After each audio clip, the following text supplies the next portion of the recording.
तो squid game के season 3 के एपिसोड 2 के शुरुआत में हमें पिंक गार्ड लेडी को दिखाया जाता है जो कि भाई सक्सेसफुल हो जाती है प्लेयर 246 को बचाने में। अगर दोस्तों आपने एपिसोड 1 नहीं देखा है स्क्विड गेम का सीजन 3 का तो पहले एपिसोड 1 देख लो, मैंने अपने चैनल पर ऑलरेडी अपलोड कर रखा है। उसके बाद आप लोग इस वीडियो को देखो। तो पिंक गार्ड लेडी यहाँ पर बचा लेती है प्लेयर 246 को। पिंक गार्ड लेडी भाई उसे भी मार देती है जिसने भाई इसका इलाज किया था। और ये सीन यहीं पर कट हो जाता है और अगले सीन में हमें प्लेयर्स को दिखाया जाता है। अब हाइड एंड सीक गेम यहाँ पर शुरू हो जाता है। सारे रेड प्लेयर्स भी यहाँ पर आ जाते हैं अंदर। नामग्यू भाई वो गोली खा रहे थे थानोस की और थानोस को गाली भी दे रहे थे साथ में। एमजी कॉइन यहाँ पर नामग्यू के साथ में थे और एमजी कॉइन भाई नामग्यू से भी पूछते हैं कि तुझे भी चाहिए एक गोली, मैं तुझे भी दे दूंगा क्योंकि तूने तो थानोस को मारा था। लेकिन एमजी कॉइन यहाँ पर मना कर देते हैं। इसके बाद भाई सारे ब्लू प्लेयर्स यहाँ पर कोशिश कर रहे थे वो कमरा ढूंढने की, यानी वो सेफ रूम ढूंढने की। इसके बाद भाई हमें ट्रांसजेंडर लेडी को दिखाया जाता है जो कि जुनही और भाई हमारी दादी माँ के साथ थी। और ट्रांसजेंडर लेडी यहाँ पर एक चीज यहाँ पर पता करती है कि यहाँ पर 3 चाबी सबको दी गई है अलग अलग। एक था भाई चकोर, एक था गोल और एक था त्रिकोण। इत्तेफाक से भाई इन तीनों के पास ही अलग अलग चाबी थी। इसके बाद हमें दिखाया जाता है कि गिहुन भाई देहो के पीछे भाग रहे हैं क्योंकि देहो यहाँ पर ब्लू टीम में थे और गिहुन रेड टीम में थे और गिहुन को बस देहो को ही मारना था। अब गिहुन भाई देहो को यहाँ पर पकड़ भी लेते हैं लेकिन बाद में गिहुन को पता चलता है कि भाई वो देहो नहीं है और कोई है और देहो नीचे से गिहुन को देख रहे थे। इसके बाद भाई हमारे नामग्यू और एमजी कॉइन एक ब्लू टीम वाले को पकड़ लेते हैं और दोनों भाई साथ में उसके अंदर नाइफ घुसा देते हैं, यानी आधा एमजी कॉइन ने मारा और आधा नामग्यू ने मारा। और अभी इन्हें पास होने के लिए भाई एक और बंदे को ऐसे ही मारना था साथ में। और मिंसू भाई यहाँ पर बगल में ही छुपा था। जब नामग्यू और एमजी कॉइन यहाँ से चले जाते हैं तब उसे भाई नामग्यू की वो गोली मिल जाती है और मिंसू वो गोली खा लेता है। इसके बाद भाई ट्रांसजेंडर लेडी, दादी माँ और भाई हमारी जुनही, इन तीनों को दिखाया जाता है और जुनही का पैर भाई फिसल जाता है सीढ़ियों से। और इसी चीज का फायदा उठाकर भाई एक रेड टीम का बंदा मारने आ रहा था जुनही को, लेकिन भाई हमारी ट्रांसजेंडर लेडी बचा लेती है दादी माँ और जुनही को और मार देती है उसी रेड टीम वाले बंदे को उसी के नाइफ से। इसके बाद भाई हमें हरामी बुढ़ऊ को दिखाया जाता है और ये बुढ़ऊ भाई अपने ही टीम ब्लू टीम वाले बंदे को धक्का दे देता है रेड टीम वाले की तरफ और रेड टीम वाली भाई मार देती है इसे और बाद में जाकर उसकी चाबी ले लेता है। और नामग्यू और एमजी कॉइन भी एक बंदे को एक साथ फिर से मार देते हैं और ये दोनों भाई अब पास हो चुके थे। लेकिन भाई एमजी कॉइन को अपनी प्रेग्नेंट वाइफ को बचाना था जो कि ब्लू टीम में थी, तो इसलिए भाई एमजी कॉइन आगे बढ़ते हैं अपनी वाइफ को ढूंढने। इसके बाद भाई हमें देहो को दिखाया जाता है। देहो को एक बंदा यहाँ पर मारने वाला था रेड टीम का। अब जैसे तैसे भाई देहो उससे बच जाता है पर देहो के भाई पैर पे एक नाइफ वो मार देता है। इसके बाद एक बार फिर से हमें जुनही, ट्रांसजेंडर लेडी और दादी माँ को दिखाया जाता है और अब भाई यहाँ पर जुनही की डिलीवरी होने वाली थी, बच्चे का आने का समय यहाँ पर हो गया था। इसके बाद हमें दादी माँ के बेटे को दिखाया जाता है जो कि भाई किसी को मार नहीं पा रहे थे। अब एक बंदे को भाई यहाँ पर दादी माँ के बेटे मारने जा रहे थे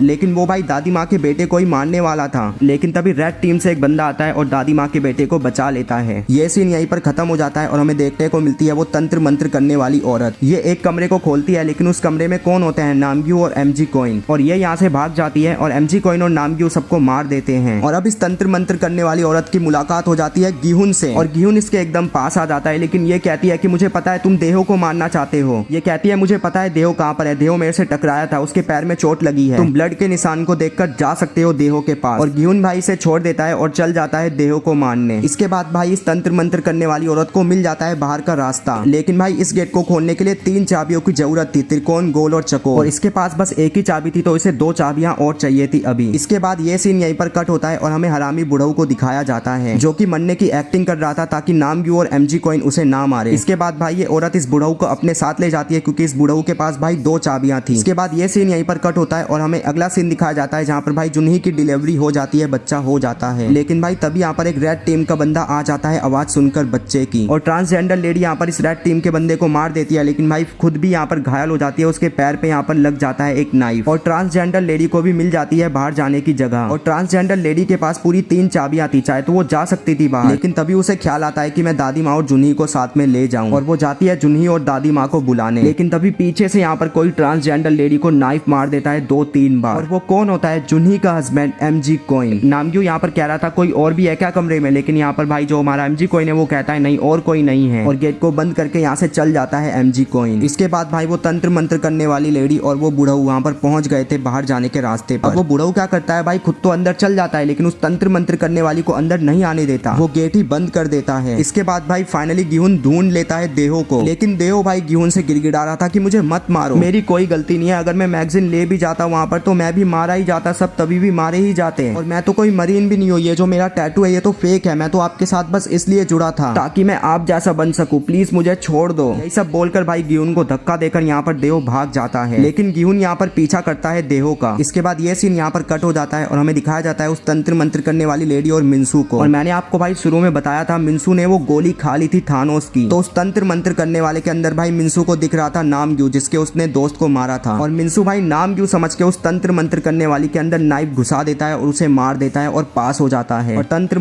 तंत्र मंत्र करने वाली यहाँ पर एलिमिनेट हो जाती है। अगले सीन में हमें देखने को मिलता है दादी माँ के बेटे यहाँ पर दादी माँ और जुनही के पास आ जाते हैं और जुनही को मारने जा रहे थे दादी माँ के बेटे, लेकिन तभी भाई दादी माँ यहाँ पर कहती हैं उसे मत मारो प्लीज, लेकिन उनके बेटे कहते हैं माँ मैं हार जाऊंगा, मैं मर जाऊंगा, मैं मरने वाला हूँ। तब दादी माँ अपने बेटे को कहती हैं तुम मुझे मार लो, पास हो जाओ तुम, मैं अपनी जिंदगी जी चुकी हूँ। लेकिन दादी माँ के बेटे जुनही को मारने जा रहे थे और तभी शॉकिंगली भाई पीछे से दादी माँ अपने ही बेटे के पीठ पर नाइफ चला देती है। ये सीन यहीं पर कट हो जाता है और एक बार फिर से हमें गिहुन और देहो को दिखाया जाता है। और गिहुन यहाँ पर भाई गला घोट रहे थे देहो का, लेकिन देहो मरते मरते भी इस बात को कह रहे थे कि सारी गलती तुम्हारी है गिहुन, तुम्हारी वजह से ही सब मरे। और गिहुन यहाँ पर मार देते हैं देहो को और गिहुन भाई ये सब बात सुनकर खुद को ही मारने वाले थे नाइफ से, लेकिन तभी पिंक गार्ड आकर गिहुन के सर पे यहाँ पर गन मार देता है और ये गेम भाई यहाँ पर एंड हो जाता है। इसका टाइम यहाँ पर एंड हो जाता है और पिंक गार्ड्स आकर भाई यहाँ पर दादी माँ के बेटे को एलिमिनेट कर देते हैं। और इसी तरह से यहाँ पर स्क्विड गेम का सीजन 3 का एपिसोड 2 यहाँ पर एंड हो जाता है। दोस्तों एपिसोड 3 भी मैं जल्दी अपने चैनल पर अपलोड कर दूंगा, तो इसलिए अगर आपने चैनल को सब्सक्राइब नहीं किया है तो चैनल को सब्सक्राइब जरूर से कर देना। मैं मिलता हूँ आपको एपिसोड 3 वीडियो के साथ, तब तक के लिए बाय।